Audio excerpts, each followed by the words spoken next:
Hello and welcome to another episode of Schnozzcast. You got Bob and Todd here. We are live. Todd Dillon, how are you? I am fan-freaking-tastic, Bob. How are you? I'm really, really good, man. We're going to go hard tonight. There's no more fucking around. Yeah. Bring the noise, baby. Bring the ruckus. All right, if you're new to the show, thank you for joining us. If you want to go back and watch or listen to any previous episodes, you can go back anywhere where you get a podcast. Don't go all the way back to the beginning. That's crazy. I mean, I guess if you were super curious, like, what did they sound like 7 years ago? You could. But I would start maybe, sometime in the last year. But you can also go to YouTube and find us out there. If you want to reach out to us, you got a couple different ways. You can DM us on Instagram at Schnozzcast, probably the easiest way. If you're an email guy and you're like, I want a receipt. I want to know when my email is delivered, I want to know that they received it and that they read it. You can email us at schnozzcast@gmail.com. Let me do this. Hold on. Who do we got here? Hey, look at that. Just so you know. Look at that. Look at that. Thank you, Corey, for hooking me up with those two things. Way to go, Cap Man. We may have to talk about that a bit because I think you promised him that we would. But, yeah, Corey's not with us tonight. He's with his betrothed, his beloved, out at the annual Roseville Peach Festival. I'm not sure what happens. I thought it was Romeo, not is it Romeo? Roseville. Okay. It's Romeo. Yeah. My bad. Romeo Peach Festival. I'm not sure what happens, but I'm sure whatever it is, it tastes like peaches. They's all up in the peaches. Yeah. Peaches and cream, Bob. Peaches and cream. Yeah. I would like to think that means that the women that go to the Peach Festival have crazy good asses. Yeah, I'm imagining Daisy Dukes for days, Bob. Dukes for days. Booty shorts up and down the walkway. And hopefully Corey's sitting there in his click chair with a cocktail, just observing, watching it all. Under the watchful eye of his wife, Daisy Dukes and Whale Tails, Bob. Do they still call them that? I'm going to tell you, I'll be honest with you, Todd. This is like the third time in the last few months that you and I have done a show, just the two of us.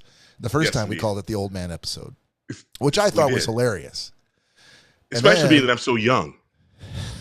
Well, you're the oldest one on the show. Anyway, and then the next time we did it, I wanted to call it the Old Man episode part 2.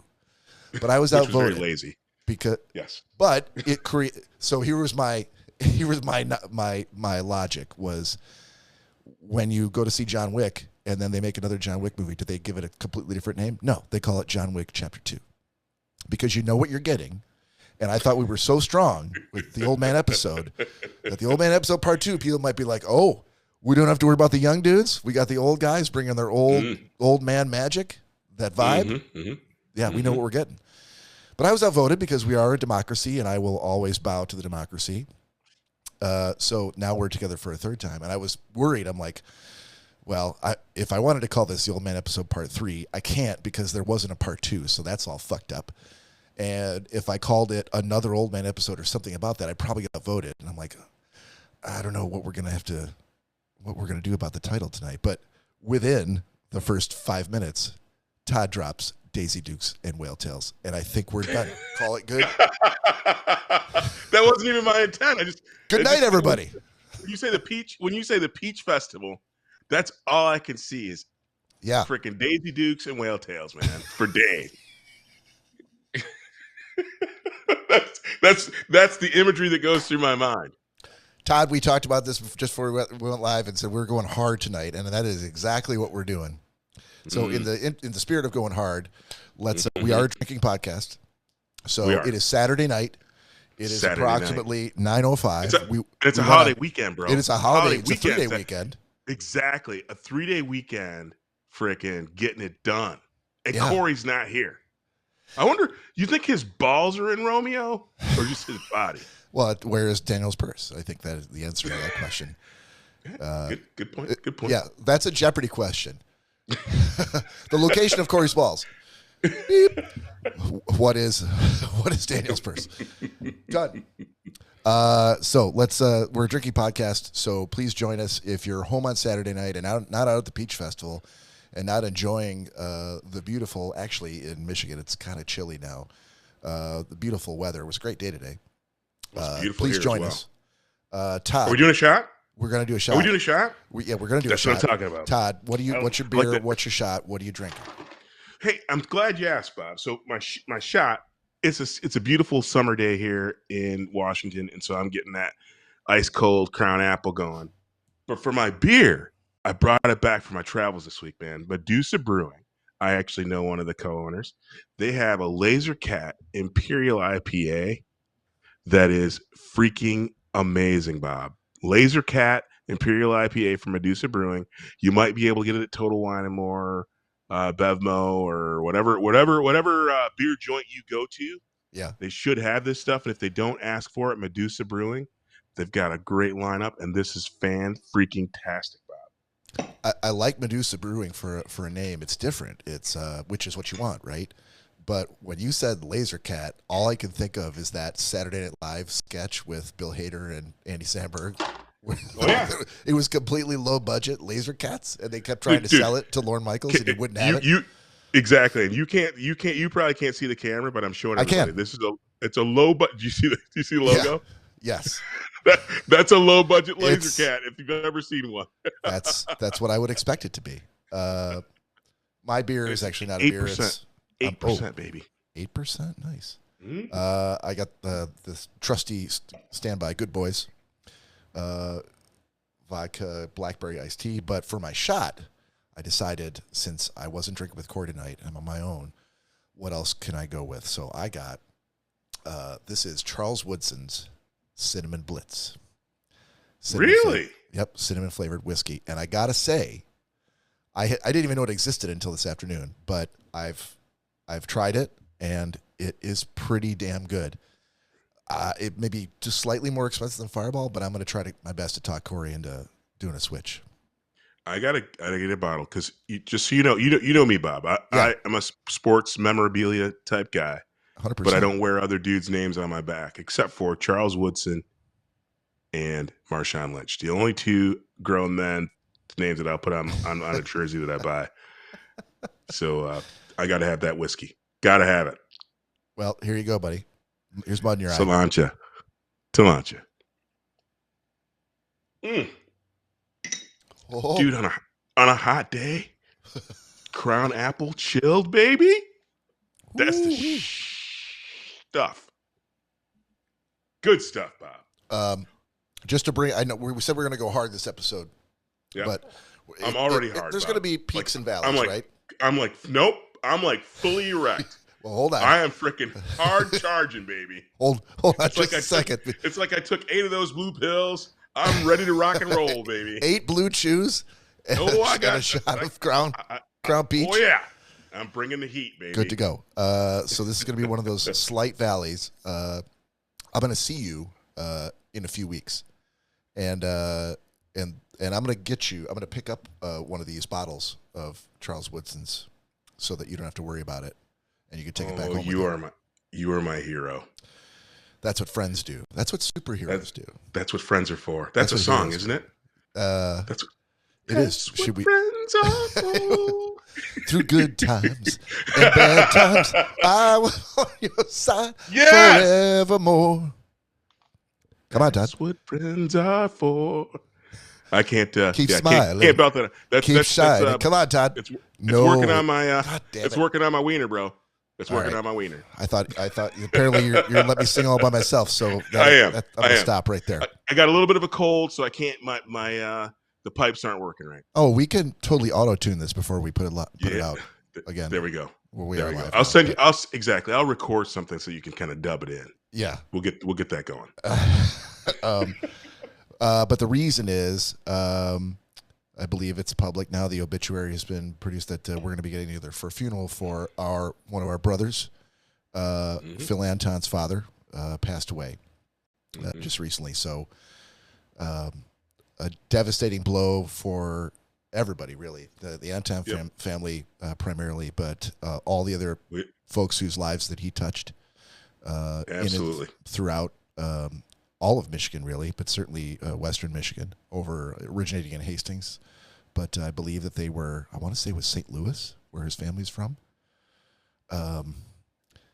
You know, you again, this is one of those little valleys. We're going to come back up in just a second, but let me just close by saying, I think that, you know, when Phil announced to all of his friends on Facebook that his father had passed, I was really blown away to see that. Just in comments alone, it's easy to like a post, but to take a comment takes a few more seconds to do, maybe a couple minutes to think about what you're going to say, and especially if someone loved one has passed away. He got over 500 comments at some point, and maybe more than that. I haven't looked back again, but certainly in the first few days, 500 comments, and the actual service is going to be at a place where like no church could hold the amount of people that will likely be there because of all the different lives that he touched over his long life of service and with inside and outside of the church.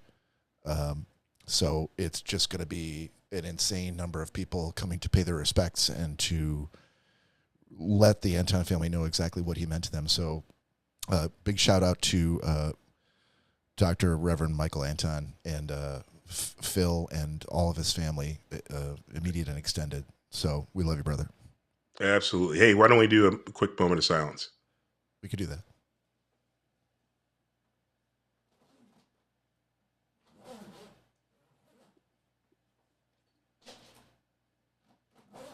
And now you're the one digging into zippers and whatnot to wreck the silence. I could have muted me. I could have muted my mic, but I was too stupid. In a two-man show, I'm like, oh, I'm going to be the asshole. But it turns out you were. Thank you. Thank you. It was me. Yes, absolutely. You know, it's kind of funny. It's. I will say this just while we're in this this low. This valley. Yep.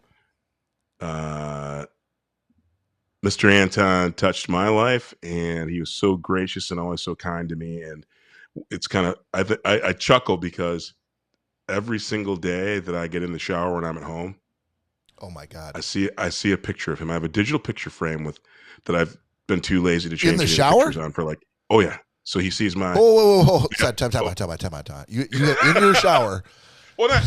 In your shower, you have a digital picture frame. Yeah, doesn't everybody? No. I feel pretty confident in saying no, we don't. Why? So you're saying while you're soaping up or masturbating or both? I don't masturbate in the shower. Well, that's good to know, I guess, especially for if a picture of mine happens to grace your digital picture frame while you're all sudsed up and rock hard. Yeah, I got a picture of you and Christy Jaguar Christmas in the shower. I see every day as well. You remember the Jaguar Christmas, dude? Yeah, dude. You guys are all looking at my balls in the morning. I had a plan for what we're going to talk about tonight, and now I'm thinking about just throwing it all out the window because how long? Dude, let me ask you this question. Let me ask you this question. No. Before you ask the question, you were going to say something probably pretty profound and deeply personal, and I want to let you finish that first because I did interrupt you, and then we can go back to the digital picture frame in the shower. It's no. It's I guess to finish it. One of the best weddings I've ever been to in my life, and I have several pictures from the Anton wedding in Kansas. Yeah. I remember. I'm like, this is hopefully the last time I'm ever in the stockyards of Kansas for Anton's wedding, Dr. Phil Kingdom Anton's wedding, and but his dad was both of his parents were so nice to me, and they've always been, and so it's a picture. It's on the rotation because it's in my shower. Changing that SD card probably a little bit more work than I'm willing to do. Although, Jerome, put that on your to-do list to update those photos at some point. But you got it, boss.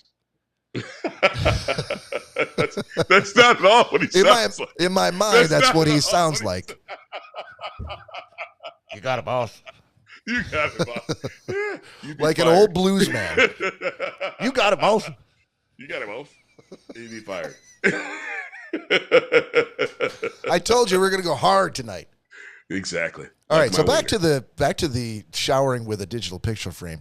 Was this your idea, or was this Mary's idea that you warmed up to, or was it in the house and you can't get it off the wall and you slipped and all of a sudden your SD card ended up in there and you couldn't get it out? How did you No, get to this point? I, in the morning, right? That's you want to be. So I think it touches on a couple things here, Bob. Yeah. Okay. First thing in the morning, you want to be alone with your thoughts and with your you want to get in your own spiritual space. But then when Okay. you're doing that morning ritual of kind of cleaning yourself, Yeah. you kind of want to surround yourself with things that make you happy so you can get your day off to a good start. So there's nothing better than having a digital picture frame right in the shower. So while you're lathering up, see those pictures, remind you of good times that you had. Like the good old days might be 7 days ago, but they're also 17 days ago and 17 years ago. And so, yeah, I thought that was actually inspired by some time in Vegas. When I first saw a TV screen in the mirror of the bathroom, I'm like, oh yeah, TD's crib's gonna have freaking a digital picture frame in the shower. So when I'm lathering up, I see things that make me smile. So yeah, Bob, you make man, I think you make like 6 or 7 appearances during my shower routine. Wow.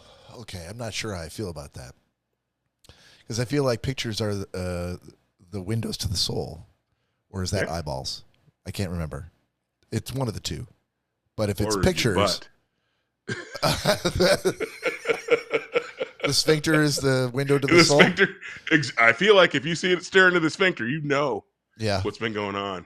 Well, congratulations, because that's now the second runner-up to the episode title. Will you do me a favor and send me? I don't even know if you can anymore because I don't know how many years this digital picture frame has been in your shower. But can you send me the link to that picture frame? Because I got to be honest with you, you've kind of talked me into. When I get up, it's a bleary-eyed, sort of a gauntlet that I'm running to try to get out of bed, get down the stairs without falling and killing myself, let the dog out, feed the dog, try to figure out where I am, wipe the sleep out of my eyes, go to the bathroom. It's a nightmare. And I feel like what you've described might be some zen that I'm clearly missing in my morning. Absolutely. Also, I work from home, and so my morning doesn't start with a shower. I'll be lucky if the day ends with a shower, but Oof. maybe that's the zen thing that I should be doing. Yes, you should. All right, send it to me. You may have turned me to the dark side. In fact, you should start with that song by K Flay.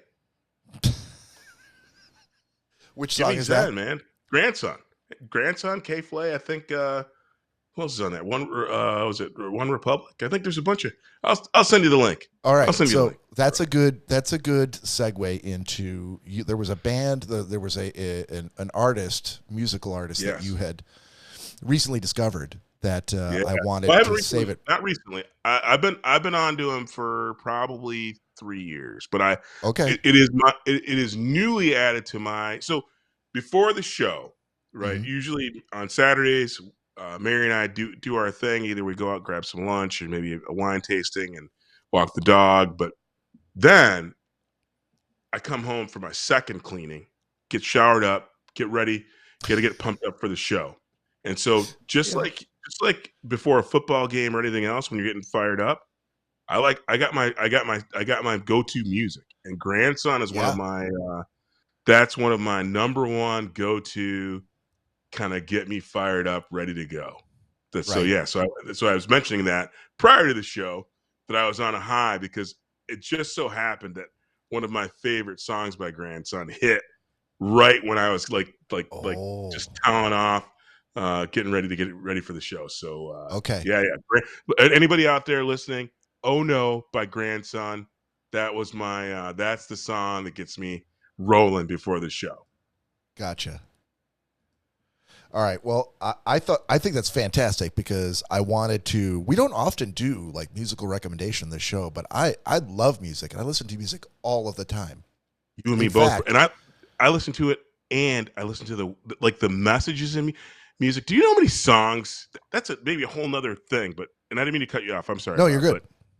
when you talk about music, I get passionate. That's how I got on the show. Do you remember, like, long before when you guys were podcasting the Schnozzcast, and I was even before I was the what was I doing the chat before I was the chat coordinator. Yes, yeah. The thing that hooked me on the Schnozzcast like 5 years ago was the fact that you were talking about music. I am a huge music guy.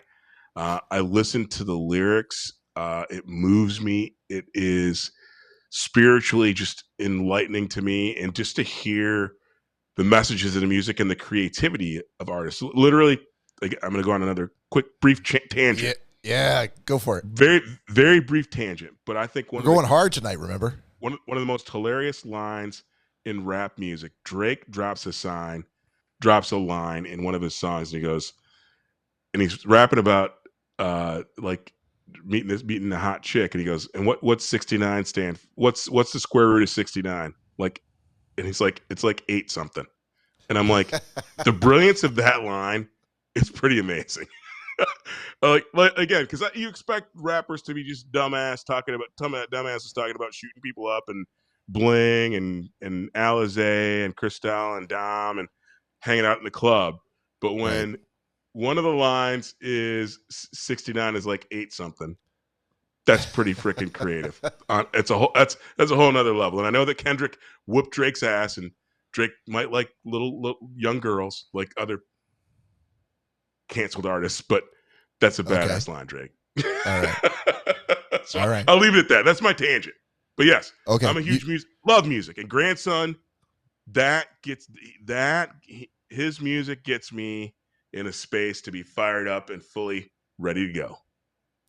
You are aware that Phil Anton and I do a bi-weekly radio show in which we put together like mixtapes to listen to for free on Mixcloud. Yeah, but you guys never ever play any of the shit that I recommend. So all right, well that's fair. I wasn't sure if you were aware of its existence, but if you are, I heard of it. Like, I heard of it. Yeah, I see what you're doing, but that's not I don't know if my bag. I don't know if you noticed, Bob. I did a bunch of free voiceovers for your Knucklehead podcast that I'm never ever getting any of my shit submitted on. So you did, not a podcast. I'm aware. It's a radio show. I'm aware. But yes, you did. Whatever. Yeah. I'm aware. And I hope that you continue to do that, and even if that's your only involvement, I'm fine with that. So I could go tit for tat with you there. I can say that I've been on a King Gizzard and the Lizard Wizard live bootlegs from their 2024 tour obsession, but I took a break from that because I also was a huge Radiohead fan back in the day, back in the 2008, 2009, Hail to the Thief, In Rainbows, that whole era, and they just released their second live recording from tour, which is sort of like a best of from Hail to the Thief between 2003 and 2009, and it's fantastic. If you're a Radiohead fan, I'm not sure if anybody listens to us is, but the highlight is, dude, we have so many people from all around the world listening. I know you laugh, Bob. I do. Not very many people listen. You know why? Because I don't know any of them by name. These are all like just faceless none of them people. seem to join the live cast, but we have a fairly large following, and every time the metrics come out, I'm amazed to see how many people from so many other countries listen to this, and I'm like, yes, that is kind of mind blowing. And hopefully, I'll add to that with this. So I'm going to say right now, if you live in Buenos Aires, I'm in love with you now, and I think that you should absolutely tell all of your friends and listen to us, because we want to cater to the folks in Buenos Aires, because on this Hail to the Thief live recordings album they released, they cherry picked, like they basically recreated the whole album from start to finish, but the songs are from different dates on their tours in that 6-year period, and the only track from Buenos Aires was They're There, as that song that they did in Buenos Aires in 2009, March 24th. It is one of the craziest tracks I've ever heard from Radiohead's audiography. It's like you went to a soccer game and they're like, hey, soccer game's over, but stick around because we're going to have Radiohead here. And they were like, well, there's where you're screwing up. They were like echoing Football back. Game. They were at a football game. Yeah, I know. I know. Please, Buenos Aires people, don't hold that against me. Buenos Aires. Buenos? Judas Priest, Bob. Hold on. So it's not Buenos, it's Buenas? It's Buenos. Buenos That's what Aires. I said. Buenos Aires. Good. That's not what you said. I That's did. not what you said. You didn't. Jesus Christ. You got it wrong. If you're from Buenos Aires, Jesus Christis. Feel like I said it right there. You said it wrong. Fuck. Drop us a DM on Instagram and let me know how I did. And it's only 10:25 p.m. I'm trying to give the Buenos Aires people a shout out because of the work that they did as the crowd for Radiohead. They're at the club right now. It's 10:25 there. Okay, Sorry. fair enough. That's fine. We're gonna move on. They're at the club right now. Or getting ready for the club. They're in the shower, getting ready, looking at their digital picture frames, having a freaking probably fire up session. They should be listening to freaking grandson right now, though. Hey, real quick before we move into the next segment, I had a quick thing I wanted to. There was a question that was posed on the internet today, on the interwebs, and the question was, do you clean your lint trap every time you use your dryer? And the way the survey broke out was 72% of people said yes, I clean my lint trap every time I use a dryer. 2.4% of people said, no, I didn't know we were supposed to do that. They're trying to burn their houses down. 11% of people said, nope, I know you're supposed to do that, but I don't care enough to do it every time. And the remaining 13% says, I don't have a dryer. So just out of curiosity, what's your answer to that question, Todd? Do you clean your lint trap every time you use your dryer? You'd have to ask someone else. Oh, hold on. So you don't do any of your own laundry? Who am I asking? Jerome? You're not asking me. I've done my own laundry I was going to say a number, Bob, that would have belied my age. I don't do laundry. You don't do laundry. Okay. No. I know, poor bitch. I see where you fall in that. I fall in I do it every time I use my dryer, but there was somebody who replied that I thought was chef's kiss. And this person said, this is a woman, a wife, replying on behalf of her and her husband. She says, fun fact, I told off my husband for not cleaning the lint trap, and he got mad and said he always cleaned it. And when I showed him the lint trap uncleaned, he got quiet and said, I didn't know that was there. But before I got what do you think he was cleaning? Hold on. Here it's coming. It's coming. But before I got too smug, I asked him what he thought was the lint trap, and he showed me a second lint trap I didn't know about. It was the most net zero argument ever. There's a second lint trap? Apparently, second lint trap. Each of them were cleaning one lint trap, didn't know the existence of the other, and so I guess that kind of evens out. It's like that mystery air. It's like that mystery air filter in cars in the glove box. Yeah, I guess maybe that's like that. No, like I said, I'm aware that there's a lint trap, and it feels like if I were a person who did laundry at all.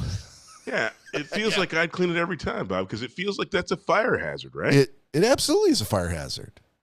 I don't know why trap.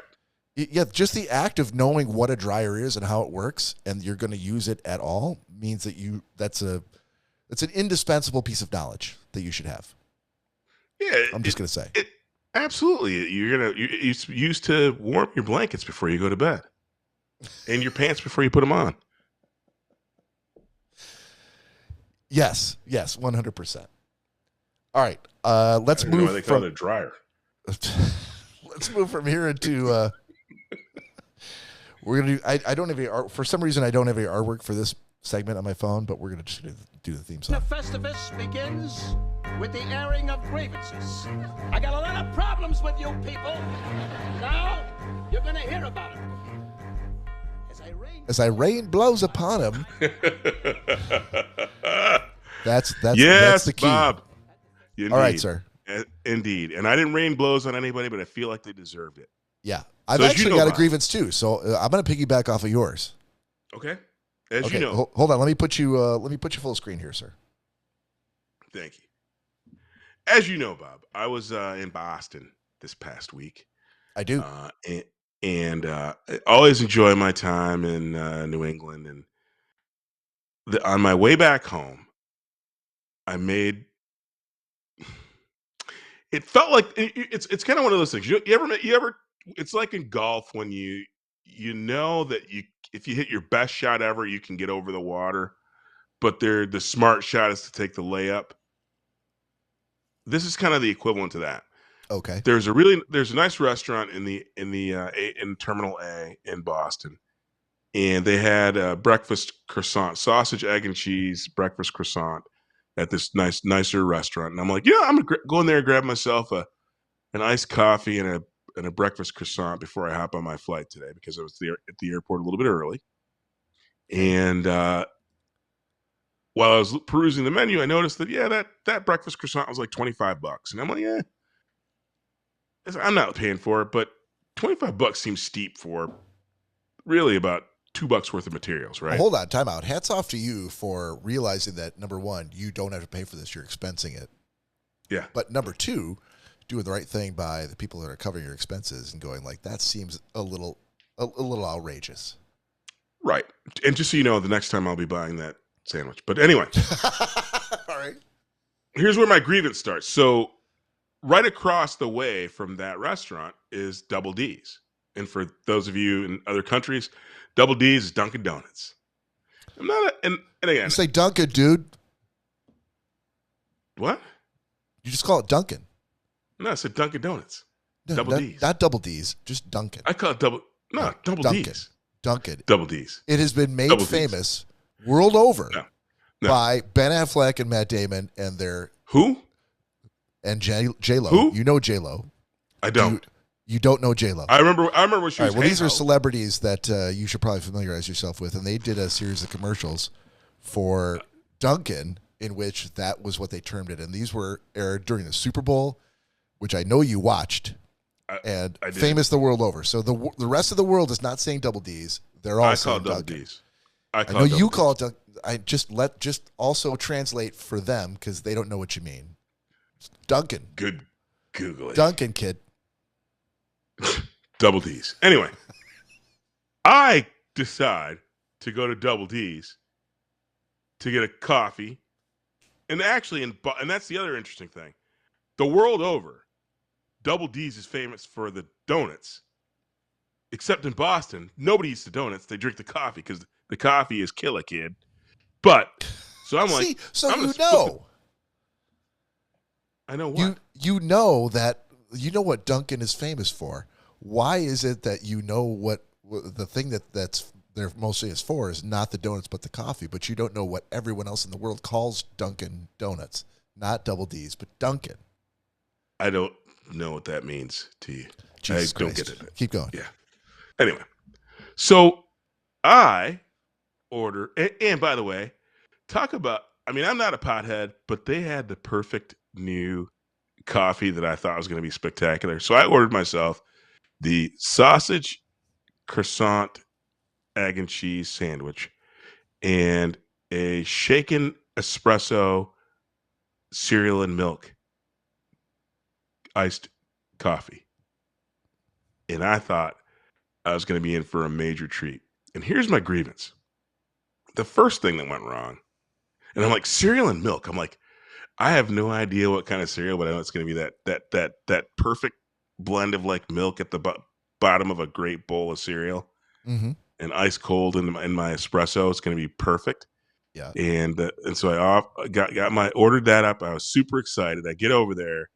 They call my number, and first thing that pissed me off is instead of bringing out my order all at once, they call my number and they're like, and then they just slap my coffee on the thing, and I'm like, no sandwich.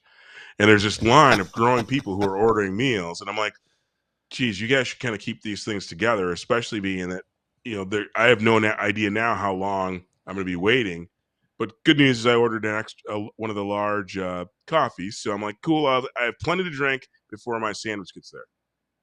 So then, Bob, you'll never guess what happens. You're right. Dude comes over and he calls my number. I come up. He goes, "Yeah, sir, we're out of croissants for your sandwich. Would you like a English muffin or a bagel?" And I said to him, "Neither." And he goes, "Well, what would you like?" And I go, "Refund." To which he said, "You don't want the?" I go, "No, I don't." Again, I had my mind fixated on a croissant, not a bagel. Horrible, or an English muffin, because McDonald's. If you're gonna do an English muffin, yeah, I get the sausage McMuffin. Sure. Nobody trumps that. Yeah, right. I'm with you. I'm like, neither.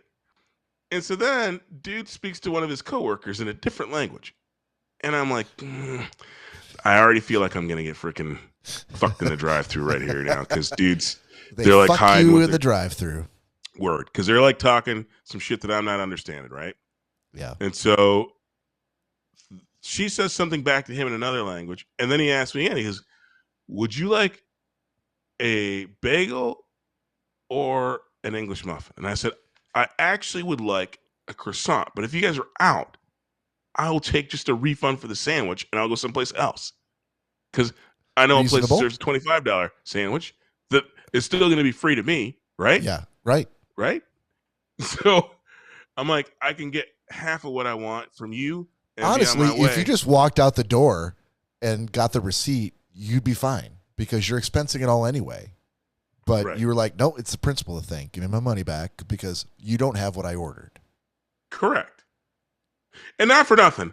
Then after the second conversation, he speaks to the woman again in English, and they go, and then there's these boxes showing up, and I'm like, oh, they must have got more stuff, resupply. And other people are still ordering the croissant sandwich, because that's the main thing on the menu. They're not showcasing those other two subpar things, right? Right. So I wait another 5 minutes, Bob, and he calls the rest of my order again. I walk up. He's like, "Yeah, you're all set." And I grab it. I'm like, cool. I guess it was worth the wait. The supplies showed up. Dude, I grabbed my bag, walked 18 steps away from the kiosk, and you know what I got? You stopped and you looked at it? I stopped to eat, because since I got double D's, I wasn't in a restaurant, so I just went to an open area of the airport where there were open seats for me to sit down and have a bite. Uh-huh. And I'm not going to call him a name. I'm trying to be a better man this year. I'm sure he's not listening. That motherfucker gave me a fucking sausage, egg, and bagel fucking piece of shit, Bob. Okay. And literally, if I stack ranked the things that I wanted, it would have been croissant, English muffin, bagel last, and even actually I'd have taken no bread product, because again, just a bag with an egg. Exactly. An egg and a sausage in a bag would have been better than what I got. Okay. I got okie doked at the fucking double D's in the airport, and there was nothing I could do. Like, dude fucking dismissed me, and there's like 800 motherfuckers waiting for their fucking croissants, where they're gonna get fucking jobbed as well. You did not go back up and lose your goddamn mind and try to get your money back. I'm a Christian man, Bob. Yeah, I know. I know. It's one of your issues. But I wanted, but like literally, it freaking toasted my gourd so much I had to freaking bitch about it on this show. So that's my grievance. Listen, I got okey doked at the double D's. I know I gave you some shit about calling it double D's and not Duncan, but I'm on your side. I think you got screwed. That was a highly legitimate grievance. And I absolutely did. I think if we were going to have a grievance off,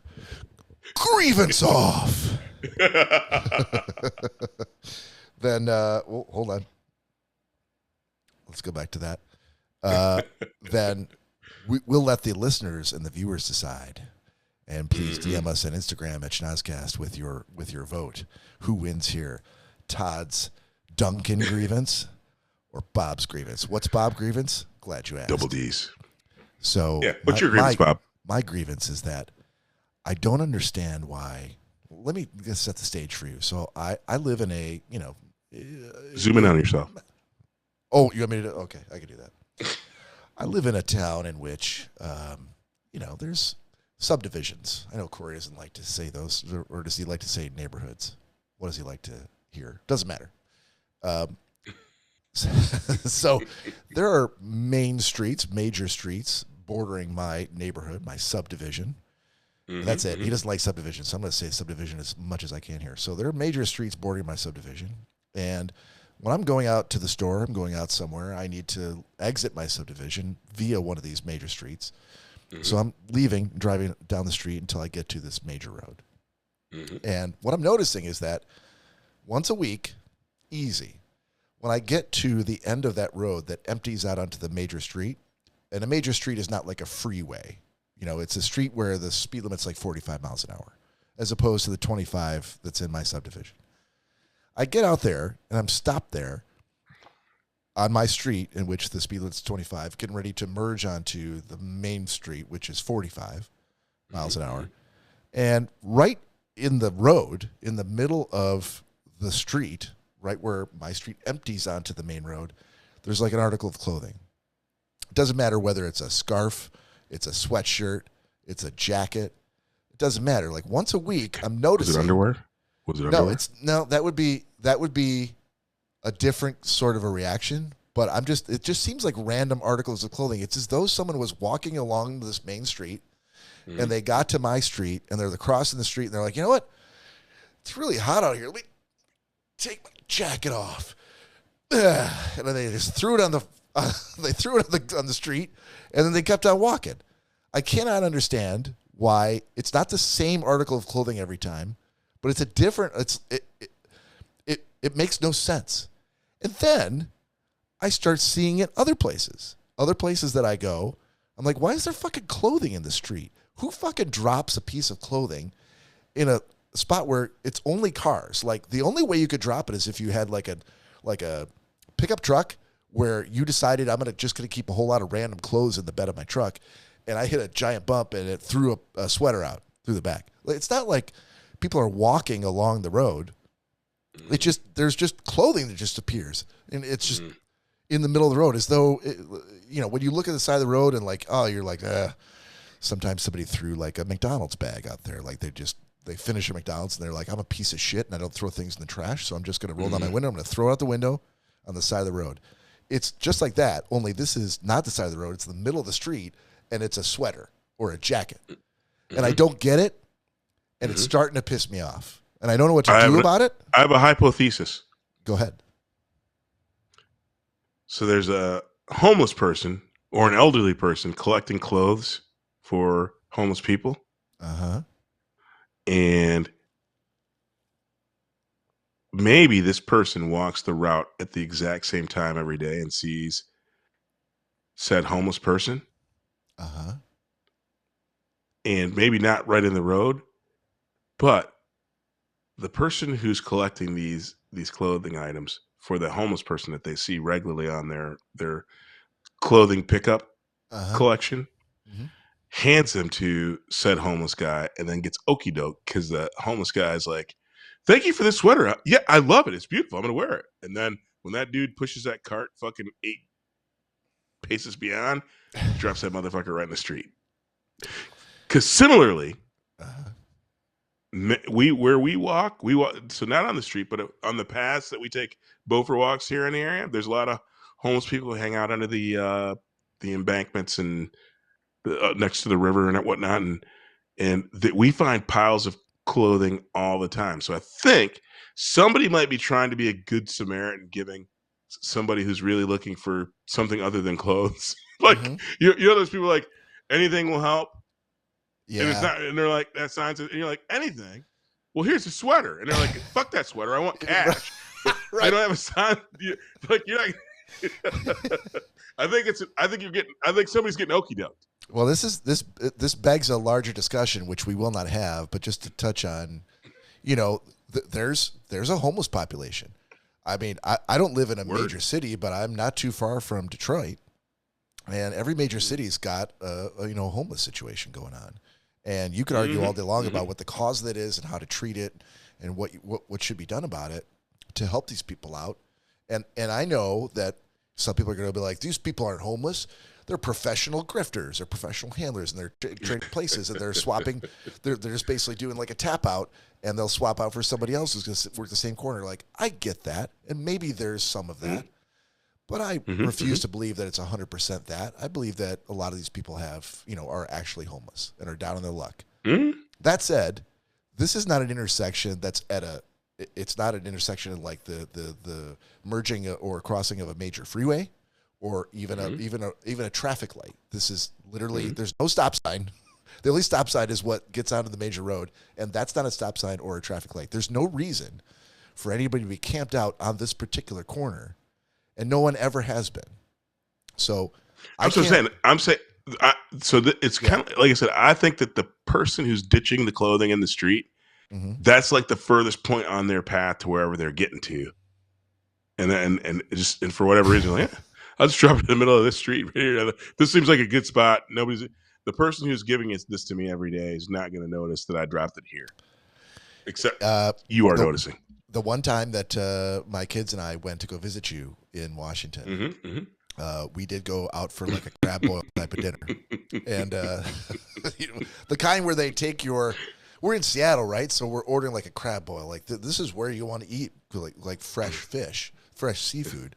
So it's one of those like they put the butcher paper over the whole table, and it's just a giant mound of seafood, and mussels, corn, and mussels and potatoes, crab, and all kind of stuff. Everything. So we had a great meal. We're all stuffed, and they're like, "You want to bag this up?" And we're like, "Well, yeah. I mean, we paid for this whole meal. Now, most of it was corn and potatoes."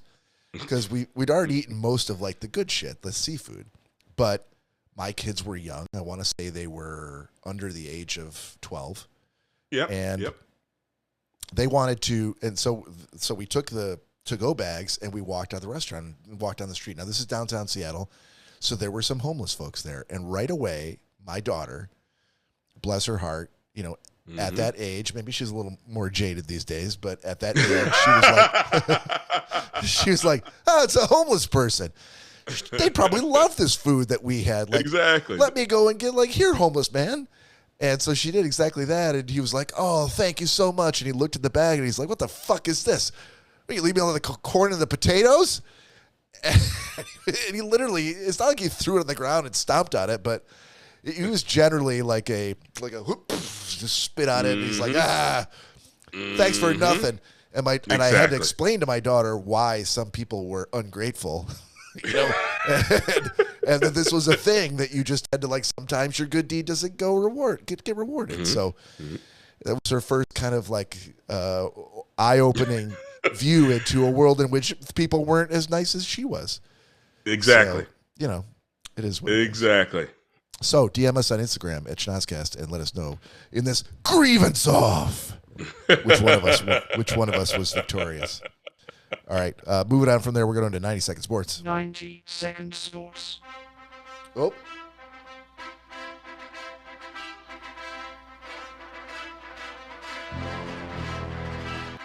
There we go.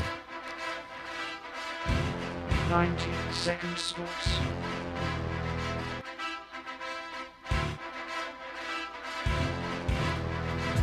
All right, Todd, you got to start us off on this because love that intro. You got to start us off with this because I'm so fucking excited. It is now the last weekend of August, right before Labor Day. College football started today. NFL football starts a week from Sunday. I'm so fucking excited. I don't even know where to start. But before you take over, let's do another shot. All right. Because I'm looking at this Charles Woodson cinnamon flavored whiskey called Cinnamon Blitz, and I'm digging it. And I got another grievance now. What's your grievance? Frickin' Michigan's one of Michigan's defenders is going to get booted out of the game for targeting because he happens to be the same height as the quarterback. He got head-to-head contact, but I'm like, if he lowers his head, right? How can he? That's a horrible.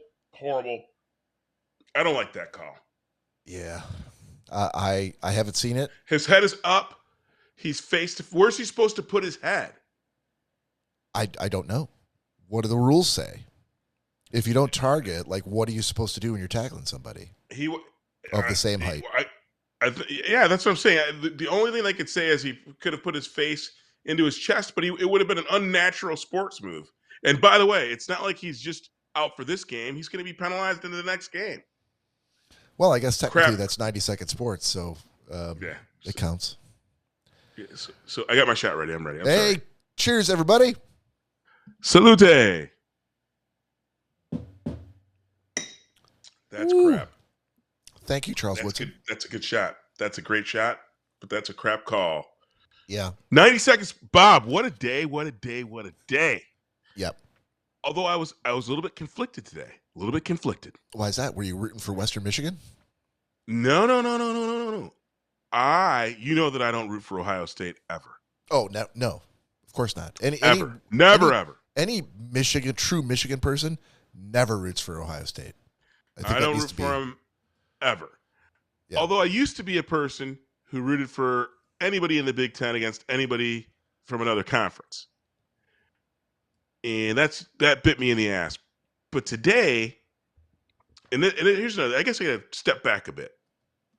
All the hype around Arch Manning, the quarterback at Texas, the number 1 ranked Texas Longhorns, who got beat back today. And I don't care what the scoreboard says. I know it wasn't 47-0. They're the number 1 ranked team. And yes, they played the number 3 Ohio State Buckeyes today. But they were not supposed to lose. And Arch Manning, who's already been predicted to be the Heisman Trophy winner, the first round draft pick whenever he comes out. And I'm not even hating on Arch himself. Yeah. I've just been so sick of all the prognosticators talking about he's the second coming of the greatest quarterback who's ever walked on a football field. And not only is how great he was, but like how, due to his pedigree, if there's any player ever in the history of players ready for a moment like this, to just step up and just win the Heisman, right? It's Arch Manning. And I'm like, last I thought, Arch was Cooper's kid, not Peyton or Eli's.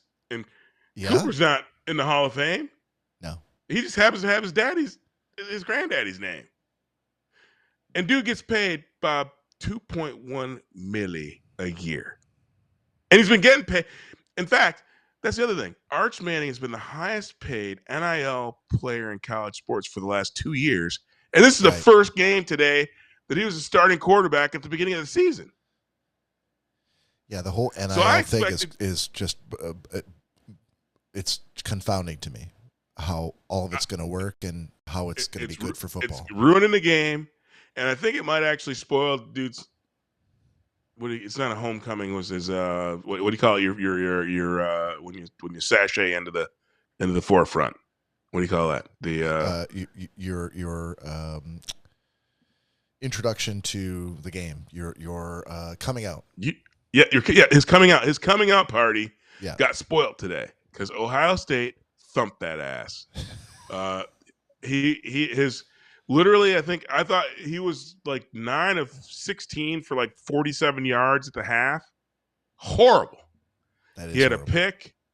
He had another pick that got called back because of a penalty. But man, yeah, I don't know who's more overrated, Texas and Sarkisian, or young Arch or whatever. But it was good to see that bubble get busted. But that's all they're going to talk about all year is how Arch Manning is the greatest thing since sliced bread and butter. Right. And to see Ohio State get that win, it both pained me and but also felt a little bit like, now can we stop talking about how Arch Manning is the greatest dude ever? And then Alabama. Alabama. And I know Nick Savior's not there anymore. But the fact that FSU, a 2-10 team from last year, whooped that ass with a quarterback who said you don't have Nick Saban to save you anymore. And Alabama, each one of Alabama's players went to the podium before the game. We will address that comment on the field. And then to get whistle snapped, or for people out in foreign countries to get their asses kicked.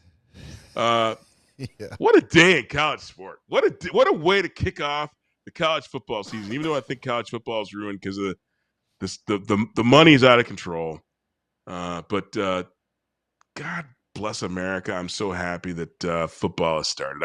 I'm in the mix. Michigan is winning, albeit against a New Mexico team that, quite honestly, I couldn't name. I'd be hard pressed to name a player that ever came out of New Mexico and did a thing. So, well, I saw that their team is completely new. Like they lost almost every single starter from last year and got a new coach, and all of a sudden they've got a completely new team. So no one really knows what to expect from them. But I just wanted a game. Though this new era of teams buying teams. I mean, here's the thing. It's like the draft is the transfer portal, right? Yeah. And like I said, I'm in this weird spot. I'm super excited. College football is back. Yeah. Michigan is playing at the Big House. Yeah. As a former season ticket holder, I'm connected to these programs, but college football, as we know it, is changed. I think in many ways for the worse because of the money. But 100%. I am happy that it's back, and even in the NFL game, I guess I can't wait to see Micah Parsons. I know I'm going to shift gears for a second. I can't wait to see Mike. I hope Micah Parsons has 97 sacks against the Cowboys. But 0 sacks against the Lions in week 1 on the 7th. Yeah, especially since I have Jared Goff as one of my fantasy quarterbacks. Yes, I can get behind that, Bob.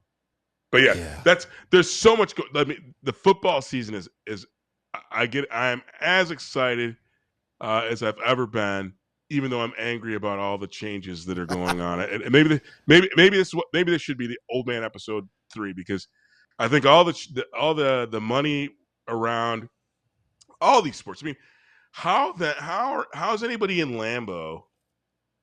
How do they keep the prices the same when they're paying a dude $120 million guaranteed? Yeah, but it should be from a payroll that should be the same. It just means that they don't have room for a whole lot else on that team. No, I get it, but dude, that's why beers cost $97 at a game. That's why tickets cost crazy amounts of money. Because literally, here's the thing: we can all be honest with ourselves and say that if the world is still here 20 years from now, there'll be a dude who Micah Parsons couldn't hold their jockstrap. Yeah. Right? Because for sure, even if he's a generational talent, 20 years from now, there'll be the next generational talent. There'll be another dude who's 2 inches taller, 20 pounds heavier, that runs 0.2 of a second faster. Right? Yeah. It's all in the milk. And so they're going to pay that guy $800 million. And so then tickets will be, again, so out of fucking control. So am I back in grievances again? Because Mary and I went to the Mariners game. I sent you a picture from the Mariners game last week. Yeah. 2 tall boys of shitty beer, $36.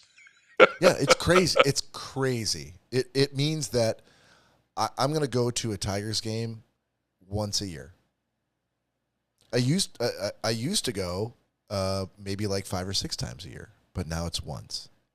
And that's the reason why. I mean, at some point, the vast chasm between the haves and the have-nots are going to lower the attendance for all these games, and they're going to end up losing money. And I don't, it just means that the rich people are going to invite more of their friends, I guess, and take over the rest of the seats. I don't know, but it's going to become a rich man's game to go to a sporting event of any kind.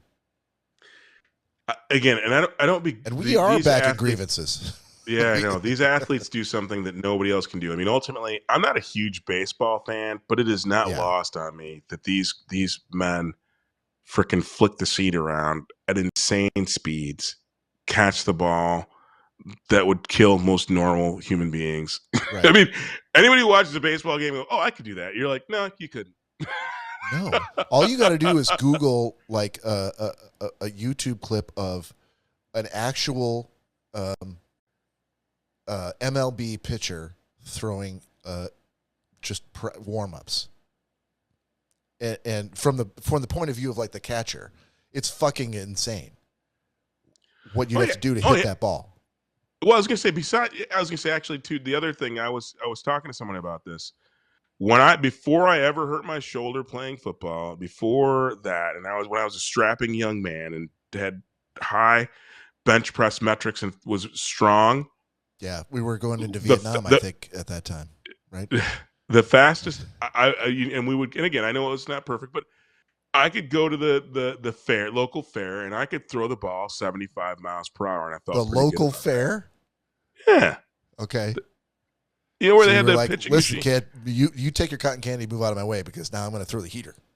Yeah. Well, I was going to say they used to do you had to guess your speed. Yeah. You remember that at the carnival?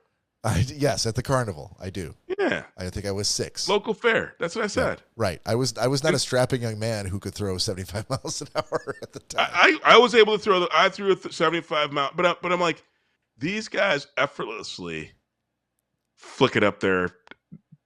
And again, thankfully they charge you. You had to pay money to throw it up, run it up there, like five pitches for what, like $5 or whatever. Sure. The fact that these guys can, especially guys like Verlander, can pitch for a whole game and still throw the seed 100 miles per hour after they've thrown 100 pitches. Yeah, that's otherworldly talent, strength, skill.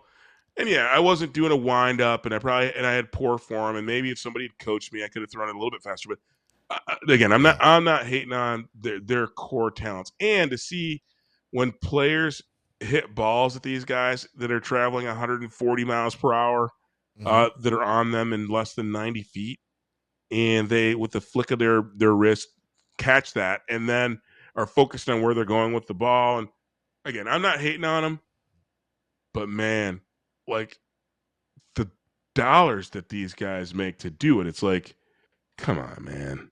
Yeah, it's just crazy. And like I said, it prices, because like I said, I could pay to go to more games, but it just seems kind of like a fool's errand. So yeah, maybe we've talked before about the fact that you are not currently, at least as far as I know, paying for a streaming service that gives you the games that you want to watch, because you refuse to give money to the people who are very clearly gaming the system and trying to rip you off, right? No, my rationale for that is, so I haven't signed up for Sunday Ticket again, and although I really, for the sake of the show, I'm entertaining it. Here, the main reason why I don't sit down has nothing to do with actually the cost. It's all to do with the fact that when I was a charter member of that service, you could literally get, the only thing that stopped me from seeing any game that I wanted to see at any time with all the other games was the amount of TVs that I had and the amount of bandwidth that I had to host it. Right. And with the switch to YouTube TV, a streaming service, the quality of the streaming services still isn't equivalent to cable or dish. It's slightly subpar. Yeah. And secondarily, YouTube limits me to 4 games at one time, which for most people is probably okay. But I actually have the bandwidth and the screens to have more than that. And so the fact that they're gating me with a lesser service is a bit of, that's my beef with them. Plus, like I said, mainly I have a couple of TVs that are, I won't say old, but a little bit older, where my YouTube, the app on the smart TV works for everything but streaming football, which, and again, they don't know, but YouTube's not trying to help me out with that. So that's why I don't pay for it. I don't know how many members of our audience are going to identify with that, unless our audience, unbeknownst to me, is primarily made up of rich, well-to-do people who can afford, to stream every single game playing over the entire weekend. However, if that's what we need to do, then maybe we may have to subsidize your Sunday Ticket membership to make sure we cover the rich portion of our audience. Yeah, exactly. I wouldn't say rich. We people who well-to-do, put in the time. well-to-do. Yeah, people who put in their time. People with manservants like Jerome. I would not think that call would him qualify. a manservant. I would not. I know call him a you manservant. wouldn't, but that's what I'm calling I him. would call him an assistant. All right. Thank you, sir. That was fantastic. Again, we're going hard tonight, and you did not disappoint with sports. We're going to move into gentleman's agreement. Gentlemen's There agreement. Gentlemen's agreement. Gentlemen's agreement. Gentlemen's agreement. Gentlemen's Again, we got to wait for agreement. we got to wait for it before we fade it down. You know what? Gentlemen's Mhm. Here it comes. Oh, it's the motherfucking gentleman. That's it. I And we do got love there. that. Do love that. All right, gentleman's agreement. What is it? It is a pact that we have made as hosts of this show, where we recommend TVs or TV shows or movies to each other that we loved, that we think that they will love, and they have to go back and watch it, and they have to come back and give us a spoiler-free review of it. That is the essence of it. And so, what do we got here? So it's just Todd and I tonight. So Yep, because Corey's a kept man. he's a kept man. Yeah. Shall we quickly talk about that? Is he at the Bean? He's at the Bean Festival? No, Peach- he's at the Peach Festival. Daisy Dukes and Whale Tails. That's Daisy right. Dukes and Whale Tails. Yep. Look, the callback does nothing more than permanently cement that as the episode title, so I'm all about that. All right, I'm gonna mix it up here because I generally go last, which I like to do. And But I I'm gonna always go first. Yeah, so I'm gonna go first this time, I love it. and I had to watch Love Hurts, Yes. which Todd assigned to me. Yes. And by the way, it was a stretch. I'm excited to hear your review, and I hope you liked it as much as I did. Why was it a stretch? Because I didn't. Again, this you're a what's the word for a movie file? Cinephile. Yeah, you're a cinephile, and you like pay attention to like the acting and all that other stuff. And I like a goofy movie, so. But Yeah, I wait, thought this was a hopefully stretch for me. hopefully you're not assigning me movies that you didn't like or that you No, I loved the movie. Loved it. and you thought I would like it. I thought it was a stretch. All right. So I am going to just quickly spoiler-free review. Love Hurts is a movie about it stars Ki Hee Kwan, who if you don't know who that is, he was the kind of the breakout star from Everything Everywhere All at Once. I won't say breakout star. The real star was Michelle Yeoh from Everything Everywhere All at Once. But he brought a performance that was amazing because most people had forgot about him because the only place that they had seen him before was as Short Round in Indiana Jones: The Temple of Doom when he was like a 14-year-old kid. And so he basically languished in Hollywood trying to figure out what he was going to do and never gave up and followed his dream. And so he was nominated for an Oscar. I can't remember if he won. No, I think he did win. I might be wrong about that, but I think he did win for supporting actor for Everything Everywhere All at Once. So kind of his journey is crazy. So what does he do after that? After Everything Everywhere All at Once? Well, they probably offered him all sorts of shit, and he decided to pick the thing that he wanted to do that he felt passionate about, that felt played to his skills or maybe challenge him a little bit. So they give him this movie called Love Hurts, and Love Hurts is a movie about someone who was a former hitman, and now he's left that profession, and he's a real estate agent.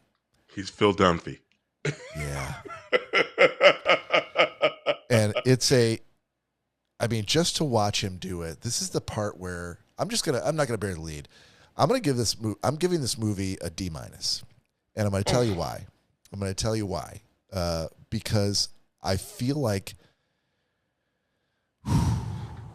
his performance was the only bright spot in the movie. So if you're a Ki Hee Kwan fan, you loved Temple of Doom, you loved Short Round. No Time for Love, Dr. Jones. You love that shit? Then you should probably watch this. I'm going to say also, if you Marshawn are Lynch. a fan of Marshawn Lynch, another reason to watch this movie because, but here's why I gave it a D-. The movie, I could see what they were trying to do, but I had so many problems with it that I could not. I almost gave up watching it like halfway through. I almost got to the point where I'm like, if this had cost me money, I would have asked you to pay me back. And part of the reason is because Ki Kwan is I like him a lot, but he can't carry a movie like this on his narrow, skinny shoulders. He needs to rely on the writers. He needs to rely on the director. He needs to rely on the action coordinator, and all of those people failed him, in my opinion. The writing was shitty. There was dialogue in there from characters that I'm like, what the fuck am I watching? It doesn't make any sense. It's like they hired a writer to write this scene, and then the next scene they're like, well, this guy quit, so I'm going to farm this out to like an intern, and they're going to try it out. And I'm like, come on, man. With all of the great action movies that have come around in the last 20 years, you can look at John Wick, all of the chapters. See, that's you can look at Bullet Train. I thought it was as good as John Wick. Any other John Wick? No, 100% no. It was not. The way that they cut the action scenes, I'm like, it's almost like they gave somebody who was like a first-time director, and they're like, I really want to be a director. And they're like, we don't think you can. And he's like, but my uncle owns the studio. And they're like, okay, I guess we'll give you a shot. And they let him do it. That's the feeling I got from it. Like, Ki Kwan used to be in between Temple of Doom and Everything Everywhere All at Once. He was a stunt coordinator. So he's definitely knows his way around stunts, but they could not do an action sequence that, in my opinion, rivaled any of the other, peers in the movie business that had come out, in the last 10 years. Can I ask you one question, Bob? Yeah, sure. Did you not laugh your ass off when the dude from the Property Brothers, I can't remember what brother it was from the twins who sell homes? I can't remember either, but yeah. I do. What that scene, I lost my shit. I laughed for 25 minutes. Yeah, I did. And I think that was one of the bright spots of the movie. I did laugh, but there were so many other parts that, like, okay, he's supposed to be, and again, spoiler free. I don't. Maybe I've completely spoiled this movie from at this point, but I hope not. But you gave it a D-, so it doesn't matter what you. Yeah, I guess not. But Ariana DeBose is in the movie. Now, she is a major character in the movie.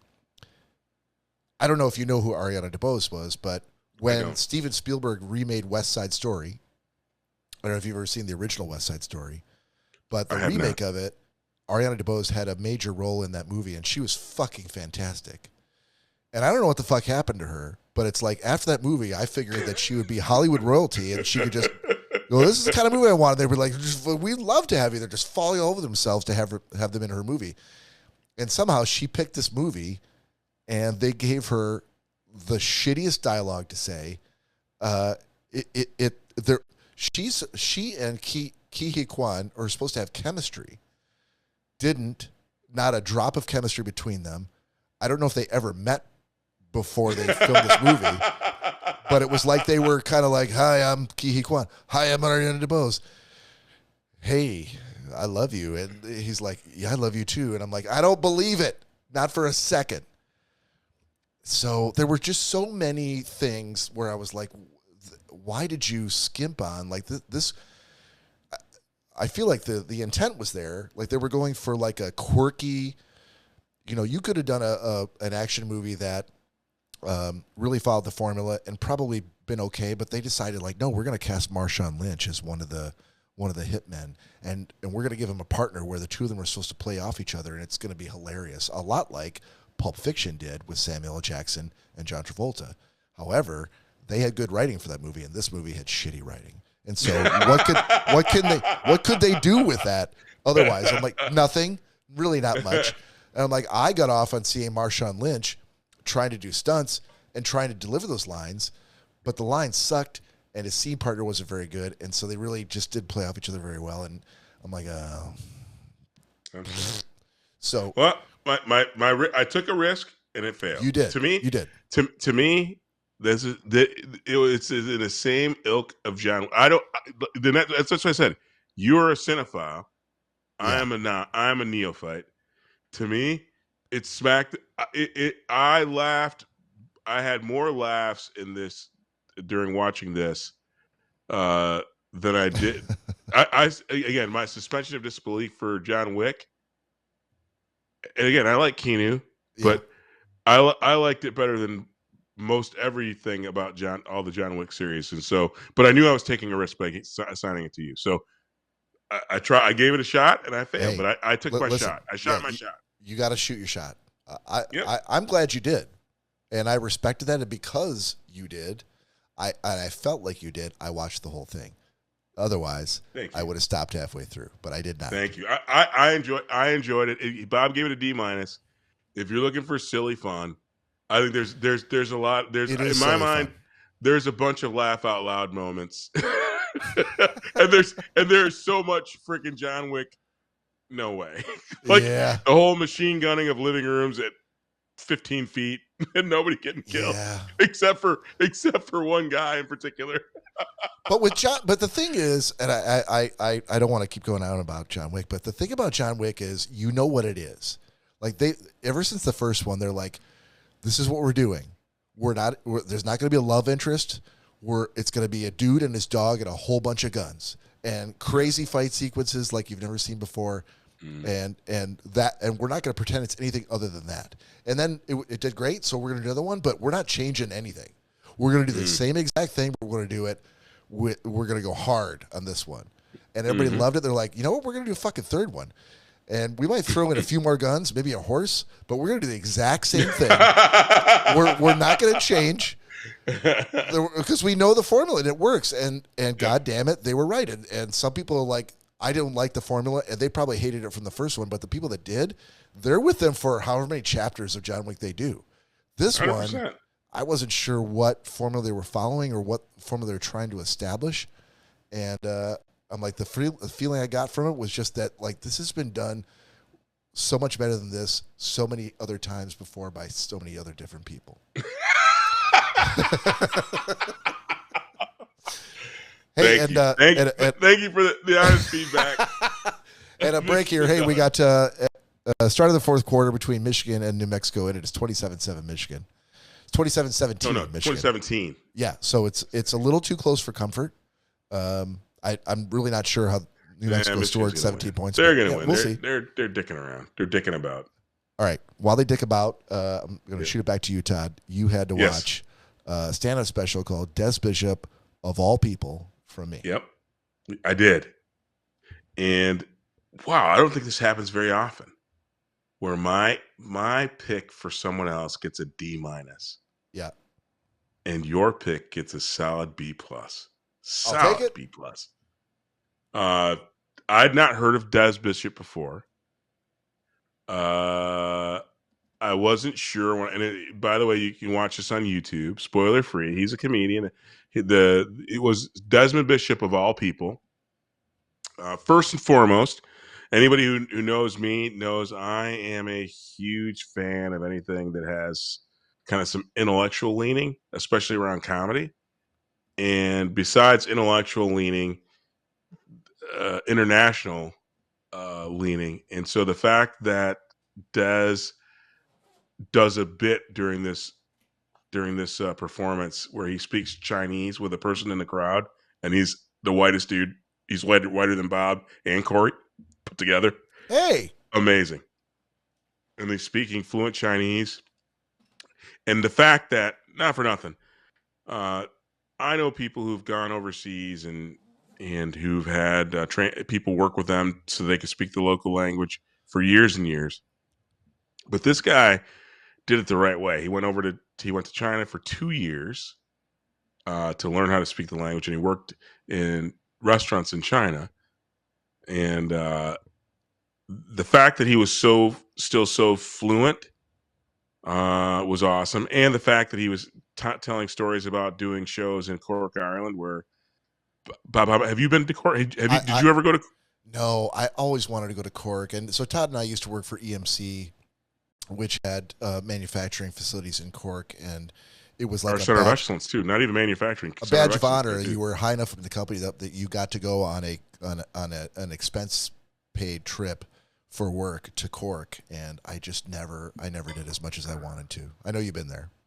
Yeah, but I've been to Cork 5 or 6 times. Love. Well, no need to rub it in.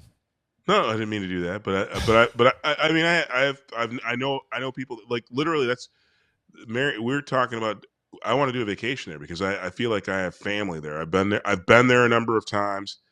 I've worked with people there for 25, 30 years. So I have lots of people that I know very well there.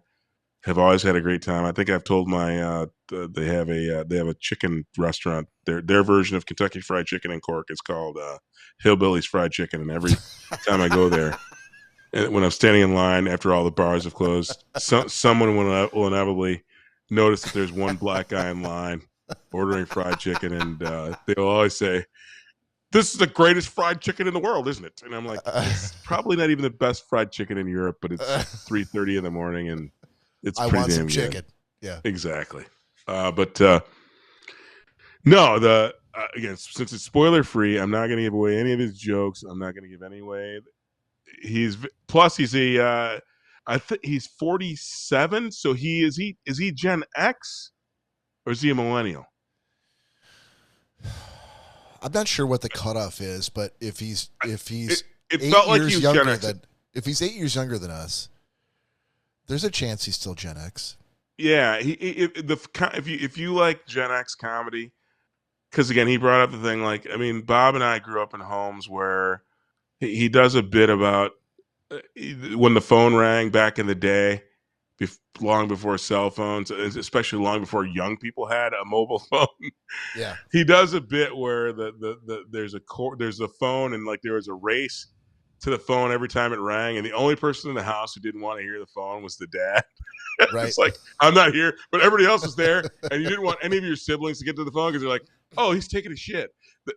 Dude, he hit the ding bell so many times on my childhood with stuff like that. And again, just the international nature of the comedy, and again, his fluency in Chinese, his relevance to the things today without getting political. Yeah. Solid B+. Solid B+. I would say the only thing that doesn't give it an A- is because it was on YouTube. Well, but that means it was free. It was free, but again, even the YouTube, I had to watch the crap commercials that they put forth, and so yeah. Again, there's another comedy app, there's another website that you can use that would have stripped out those ads for you, but I'm not recommending it to anybody because Corey told me, like, hey, that may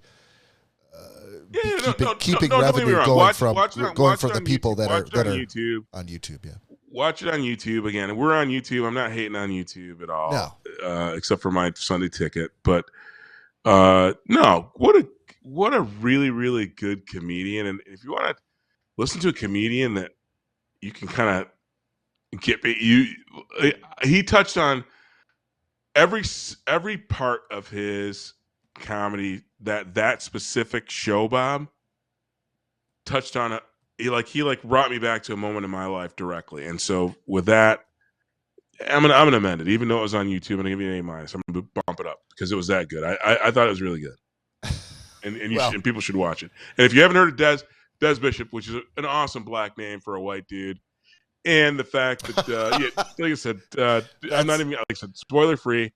Yeah. Des Bishop is not a black man, and he is absolutely hilarious, and you should watch it because he's hilarious. I'm gonna go back and watch his time in China, and he's on my list of people who, if I can see him live, I definitely will do it. Right? In fact, we should get him on the show.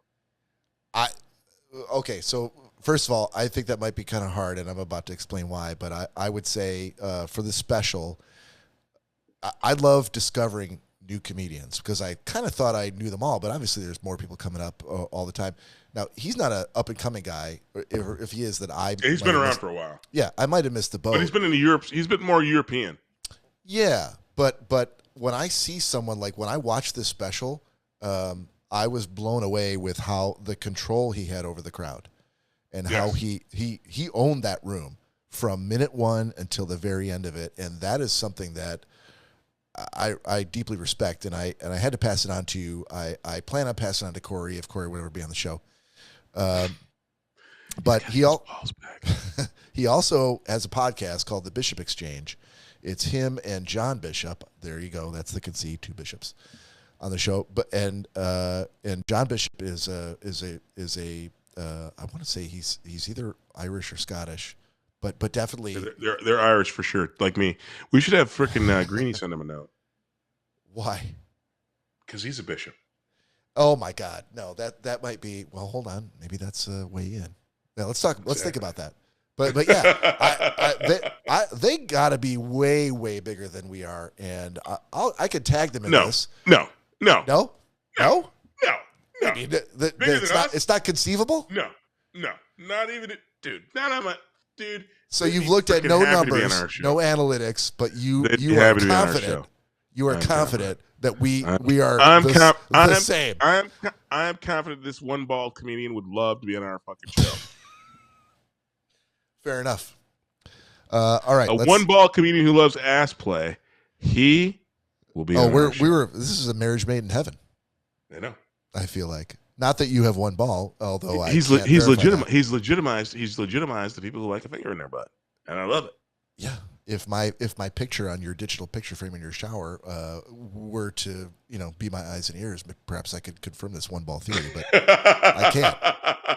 So let's do new assignments for next time. Right. Todd, just to cross this off the list, have you seen Escape from New York? With Kurt Russell back in the 80s. I think I've seen that. Is it possible you've never seen this movie? It's possible. From not Escape from L.A.? That's the sequel. 1981. Yeah. So you have seen Escape from L.A., but not Escape from New York? No, I haven't seen either one of them. All right, well, there's no way. Oh, by the way, Lee Van Cleef? Right. How could you go wrong with Lee Van Cleef and Kurt Russell and John Carpenter as a director? So I got to do it. All right. All right, I got that one. Can you believe I did ask Corey this week, and I said, hey, there's just a quick shout out here, and I'll kind of trim this out from I'll shout this out separately on the show, but just shouting out like future appearances. So I'm going to be doing a guest spot on the Real podcast. That is REAL Talk, the Real Talk podcast on October 18th. They are a movie review podcast. They talk film. I've been trying to get on, like you said, Todd, on a cinephile. I've been trying to get on a film centric podcast for a long time because I love to talk about that, and we do a little bit in the Gentleman's Agreement segment. But I wanted I need to be with my people who love movies, and our podcast brethren, the Nonsense Zone, Andy Biggs recommended the Real Talk podcast because he did a guest spot on their show. And it was great fun to watch. And so I reached out, and they're like, yeah, what the fuck? Why not? We don't know who you are, but we'll give it a shot. Andy Biggs recommended you, so we'll give it a chance. So October 18th, I'll be on that show. I don't know that they're live or not. So if they're not live, that it'll come out, shortly after that, I assume within the next few weeks. But I'll keep everybody apprised of that. But I am going to be talking about, they asked me, they're like, hey, when we have a guest, we like to do a guest request, which means you come on the show and we're going to talk about your podcast. We're going to talk about film and we'll go through a whole bunch of stuff, but we want you to come with, like, what's the movie that you're really passionate about, that you either love or you hate, that you really want to talk about. And it's a difficult question.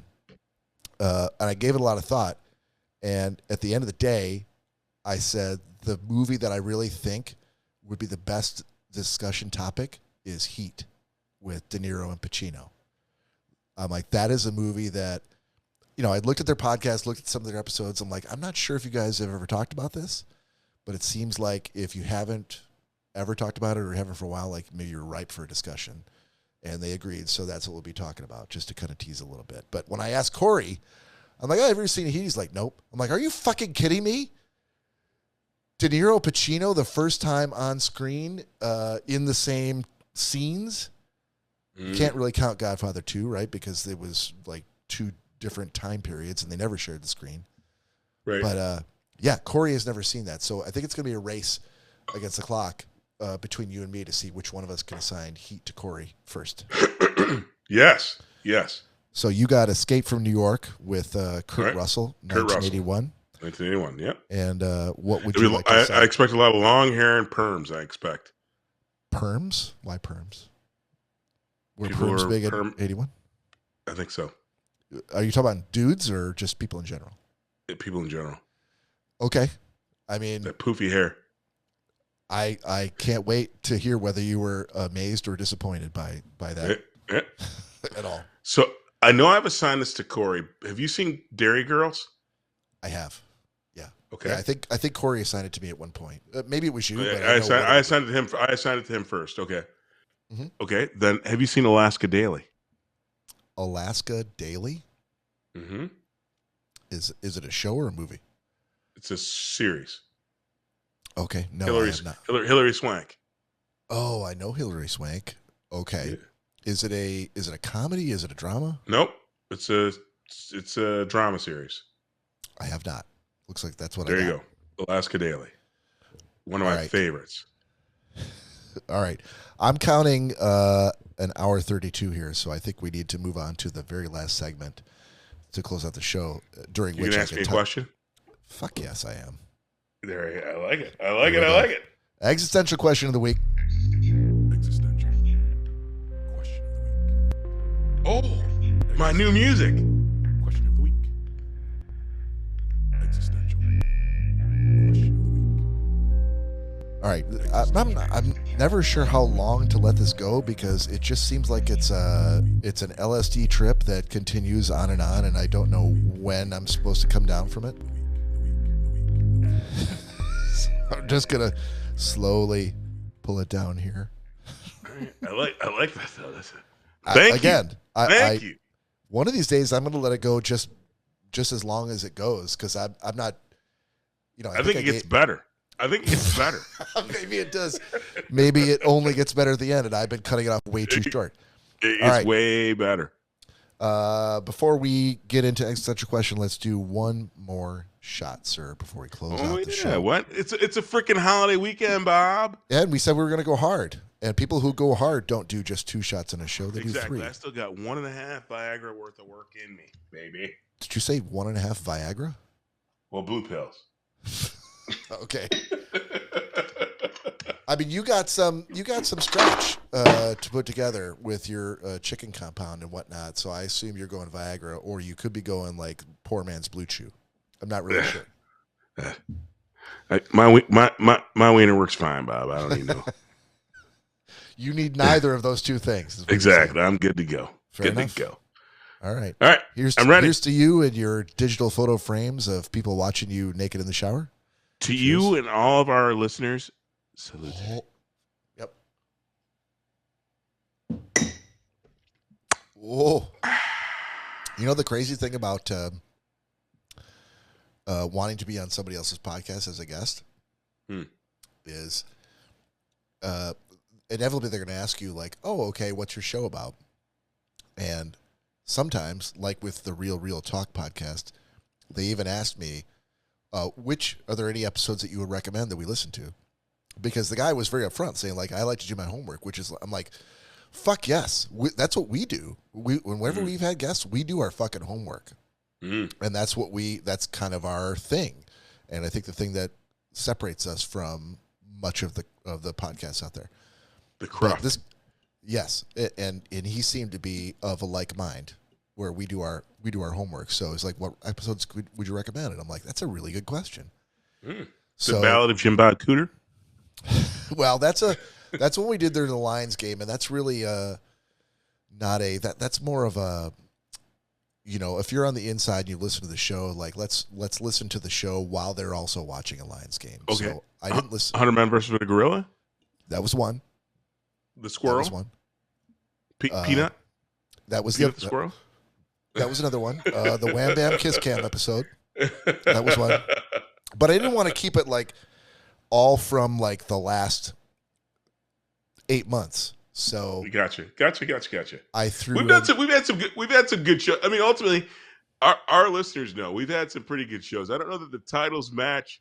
We have to go back, and as we start doing shorts and all these other things, I think that we've had some nuggets in all those. But yeah, you're right.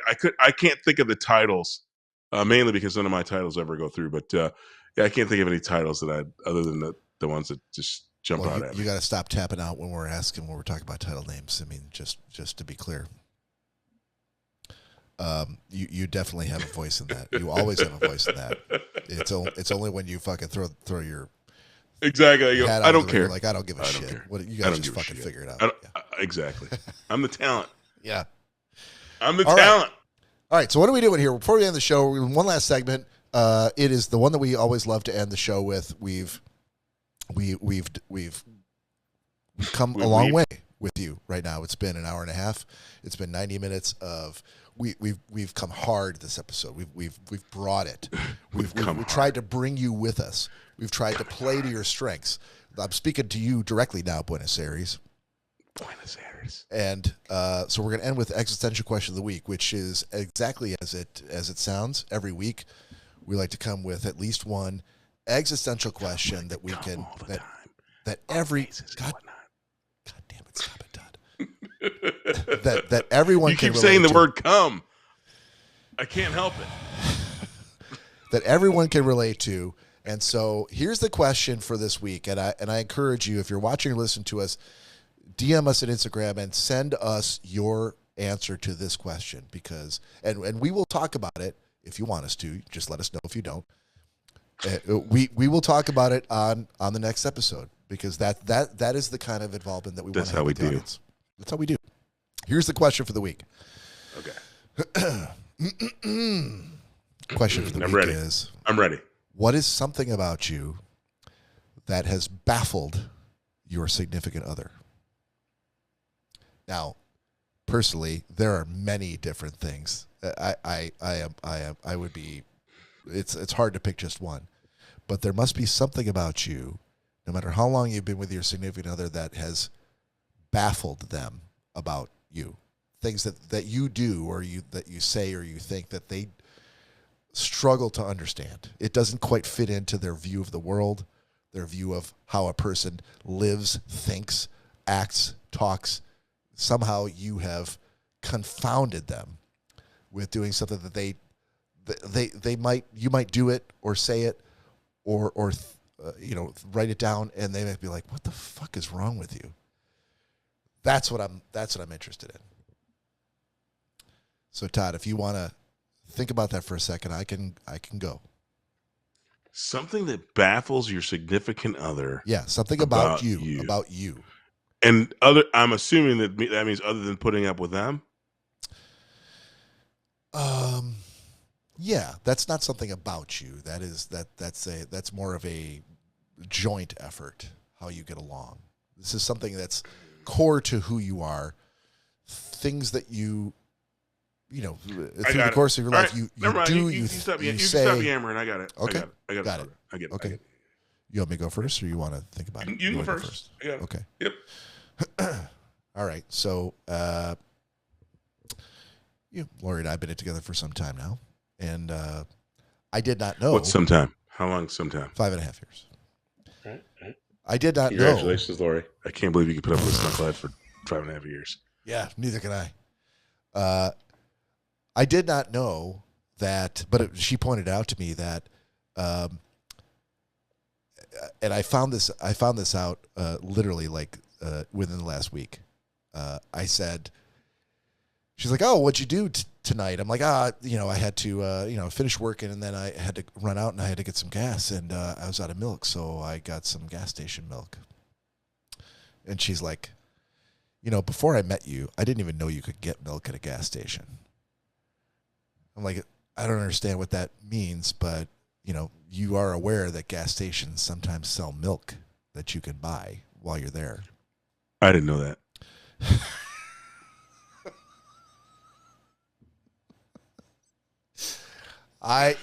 So I'm a bit fearful. I mean, I have some other questions. Sure. But yeah. So it's not like it's like a bag of milk and you're like, let me just get a glass and I'm going to squeeze the udder of this bag and I'm going to get some milk on your gas station. Like when you go into a gas station, there's coolers there, several doors in a row, and they're selling and everything there's from two Starbucks coffee to pop to iced tea to milk to eggs to No. Yes. No. At a gas station, depending upon what state you're in, there's at least 2 coolers of malt liquor. Well, not all gas stations sell booze. That's what I'm saying. So at a gas station that sells malt liquor, do you know that do they sell milk? Yes. As well. Yeah. So you're telling me on one end of the spectrum, you can roll in and get yourself a Colt 45, a Mickey's, an OE, and a gallon of whole? Yes. All at the same store? Yes. That is, you have to show me that. And then secondarily. That's the thing I couldn't understand. I'm like, you didn't know that gas stations sometimes sell milk? No. She's like, yeah. No. I'm there looking for like a certain thing. Like I'm there to get some vitamin water. And I'm like, yeah, but okay, so you're looking for the vitamin water. What do you do? And she's like, well, I go down until I find it. I'm like, okay, so you're just going like, okay, not vitamin water, not vitamin water, not vitamin water, vitamin water, done. Like you don't even notice what's in those other coolers? She's like, yeah, I guess I don't. I'm confused again. Yeah. You said gas station. Yeah, gas station. If a gas station, they either sell alcohol or they don't. If they don't, then they should have all manner of soft drinks. But I wouldn't milk and eggs. You said they have. Yeah. Yep. I would eggs, trust it. I mean, well, hold on. Cottage cheese. I guess technically, like half and half. Well, hold on. It's technically Walmart and Myers in Michigan. They have gas stations, so it's a natural extension of the thing. But I'm like. At a regular, no. That's not correct. Like when Meyer has hold on. When Meyer has a gas station, it is at the front of the parking lot where you come in, and it is specifically just for gas. They will sell you cigarettes. They will sell you candy. They will sell you a vape, that kind of shit, and the gas. But the store is then there's a big parking lot, and then you park there, and then you go into Walmart. That doesn't count. That's a superstore. So you're saying a regular gas station sells milk? Yes. The Shell station sells milk? Yeah. Wait. Okay. Wait. Actually, hold on a second. Have I blown your mind? You have, because beyond a single serving, like they sell a gallon of milk? Well, yeah, sometimes they sell a gallon, sometimes it's half gallon, but yeah. Now, the thing that gas stations do not sell, they only sell either whole milk or 2%. If you're looking for skim milk or 0.5%, you're not going to find it at a gas station. That's just the way it goes. Okay, so I don't buy either of the two that you name, but and they sell them. They sell them in a quantity different than a single size.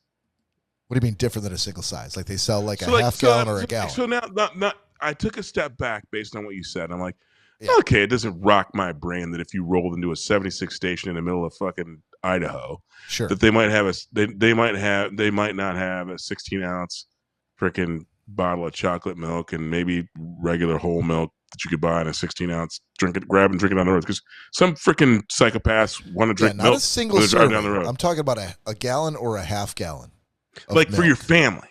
Yes, and like that you would trust. Like you stop there, you're on a road trip and with your kids. And you're like, we're staying in the motel just across the street, and we need some milk for our cereal for the morning. No. And they will sell you a half gallon of milk at a gas station. Yes. No. Yeah. I don't buy it. I'm telling you, in Michigan, that's all over. I would be shocked in Michigan if I went to a gas station that didn't sell milk. That's what I'm talking about. But she was baffled by this because I know why society is ruined. Before she and I started dating, she did not know that you could get milk in a gas station. I'm like, Bob, I'm not even believing you. But she lives in Michigan, and so I couldn't reconcile the fact that you live in the same state as I am, and you've been in gas stations like I am, and she just walks in a gas station and doesn't look at anything other than what she wants. Everything else is just like a blur. It's almost like she wears Coke bottle glasses and she's taken them off. And they don't see anything except for the vitamin water that she wants. She doesn't recognize anything else that's in anywhere else in the cooler. So the things that you talked about, the Old English 800, the malt liquor, the Mountain Dew, the Starbucks glass bottle coffees, the mocha coffees, she doesn't see any of that shit. Yeah. And do you know what I say to her? Yeah. I see you. I hear you. I'm with you. Because I feel like if they actually sell, if you're actually telling the truth and they sell actual milk in a gas station, what would stop the milk that's in there from being like 1,000 years old? Like you could. So in my mind, so if you're rolling down DeQuinder and 7 Mile, and you stop at your local, you're talking about station, deep in like just north of Detroit. Yeah. It feels like if I actually caught a half gallon of milk, it might be from 1976. Because human beings don't buy milk at a damn gas station, Bob. That's not what civilized people do. Well, let me be clear. If I was going to buy milk, I would not go to a gas station. It's only at a pinch. Like I would go to a Westbourne Market. I would go even to a Kroger, somewhere where I could buy a decent half or whole gallon of milk. But sometimes, in a pinch, especially when it's like, 6 o'clock in the morning, or it's 1 o'clock in the morning, and you're like, 1 o'clock in the morning. Yeah, the only thing that why are you buying milk at 1 in the morning? 7-Eleven. They're open 24 hours, bitch. And so I need some milk because I'm out of milk. And I want to have cereal in the morning. And so where am I going to go? I'm going to go to 7-Eleven, or I'm going to go to a Walmart that's open 24 hours. I'm going to go to a Meijer. Those places will sell it, but there are gas stations that sell milk that if it's after hours and your normal place that sells milk isn't open. That sounds sus. You can still buy milk. Bro. That's sus, bro. No. All right. Nah. That's fair. Nah. I'm letting you know. Hey. I'm not doing I'll tell you what I'm going to do, Todd. Every time I buy milk from now on, I'm going to take a picture of the time and the date and where I'm at and show you where I bought it from. But I can tell you this, Bob. To be clear, Todd, this is not where I prefer to buy my milk. This is just where sometimes I'm forced to buy my milk. And the fact that it's available You're never in those forced, places. No. Yeah. Meijer's 50 Acres open 24/7. 24/7. Not everyone has a Meijer next to them or within driving distance. Shame. I don't. Shame. You shouldn't be in that pinch. I'm going to tell you right now, to drive to Meijer is a 20-minute drive versus a drive to the nearest gas station that's open 24 hours is a 3-minute drive. Why the fuck would I go to Meijer? So you don't love your family or yourself, then, is what you're telling me. They're not worth a 20-minute drive. Listen. Because it feels like if you're buying if you're buying freaking crack milk at a gas station, Bob, at 1 in the morning because you're in a pinch, and let me do my freaking air quotes, shame. I'll send you milk. From now on, stop doing that. It feels like you're putting your... I need to know why you're calling it crack milk. Because nobody that I know, except for you now, buys milk at a gas station. But again... because they're in a pinch. Listen, when you go to a Kroger, and this is for Michigan folks, I know that folks out west or folks outside of America don't know what a Kroger is, but it's a grocery store. It's a grocery store that's normally open from like 8 a.m. until 10 p.m. They sell milk. My Kroger QFC is open 24/7, bitch. Well, okay. Sometimes they're not open 24/7. Sometimes they're open from 8 to 10. Okay? Okay. They sell milk. Say that so. They sell and milk. Say that. Yeah, they do. And guess what? They do. You should never be in a pinch because they sell milk. And when you're running out, you go there between 8 and 10 p.m. and buy milk, so you don't have to go to a fucking gas Sometimes station you run out and of get milk and you're poisoned. like, holy shit, I've run out of milk, and it's after 10. And I want milk for my breakfast tomorrow morning. I do not want to have to go out tomorrow morning. So, but I have to get gas anyway. So I'm just gonna go up to the gas station and I'm gonna fill up my Jeep, and then I'm gonna get some milk. Nope. No. All right, we're gonna leave it right. We're gonna leave it right there, and I'm gonna dish it back to you, Todd. And just as a reminder, the question is, what is something about you?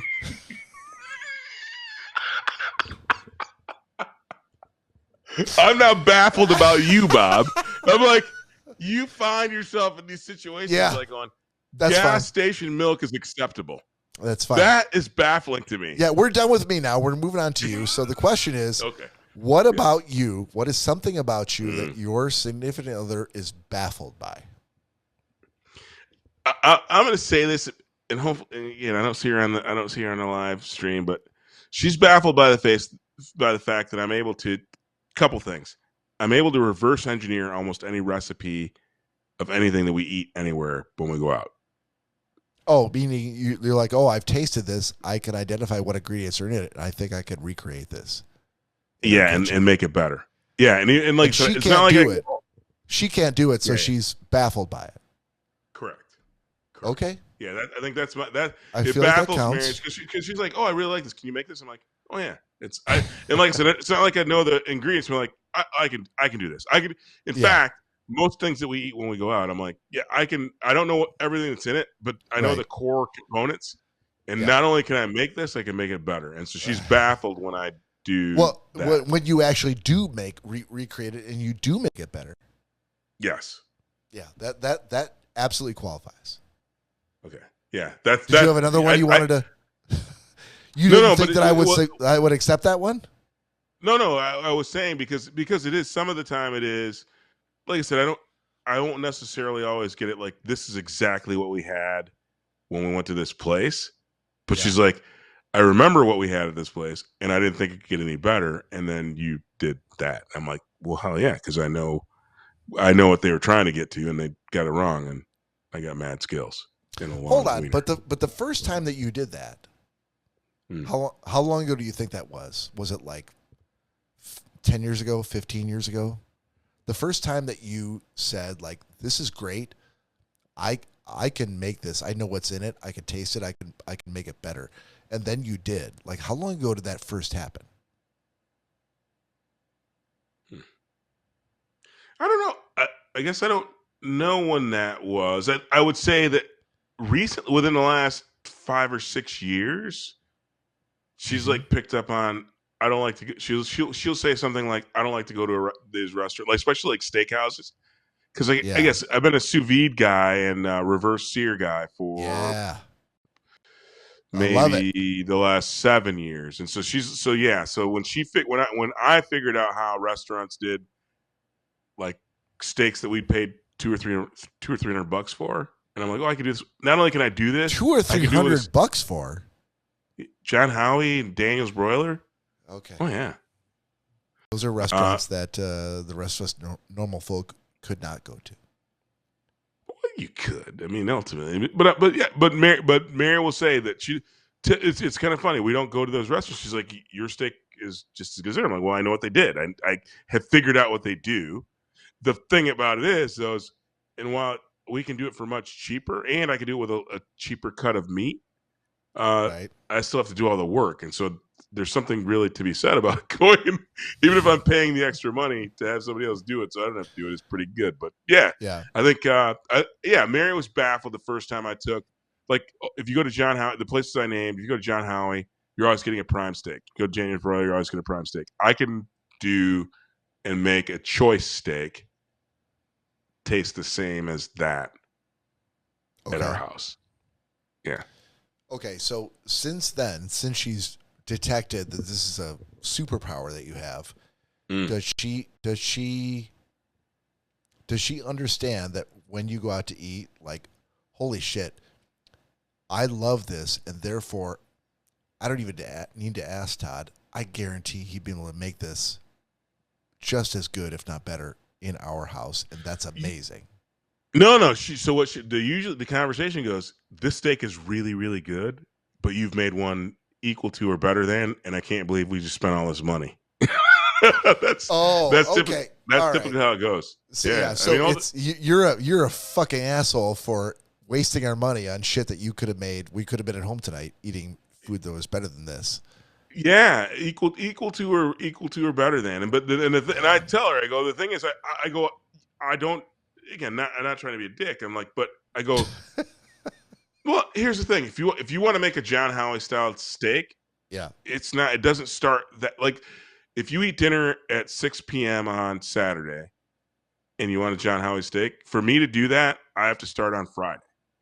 Like I have to know what I'm doing, and so the prep for it is. And as a guy who I love to cook, the thing I don't love is prep and all the stuff that goes into it.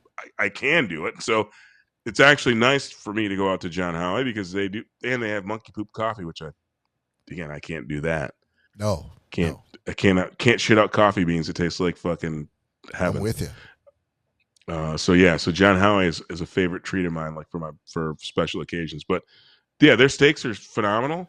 But every time we go there, Mary's like, I've had steaks way better than this from you, and I'm like, because I know what they do, so I can do the same thing, and that does it does baffle her. All right, brother. Yes, sir. I love you, dude. I love you more. Here we go. Than Coolio. More than what? I thought you said Coolio. No, I said I love you, brother. And I was gonna say I love you, and then I thought you said Coolio, and I go, well, I like him too, but I love you more than Coolio. Yeah, I like Coolio too, but I don't see what that has to do with you and me. I don't know either. I thought you said it. Dude, we went hard. We went hard this episode. We went hard and uncircumcised. I think we did from start to finish, and that's how we should end this. That's how we should end this bitch. So from the whizzle to the bizzle, baby. Absolutely.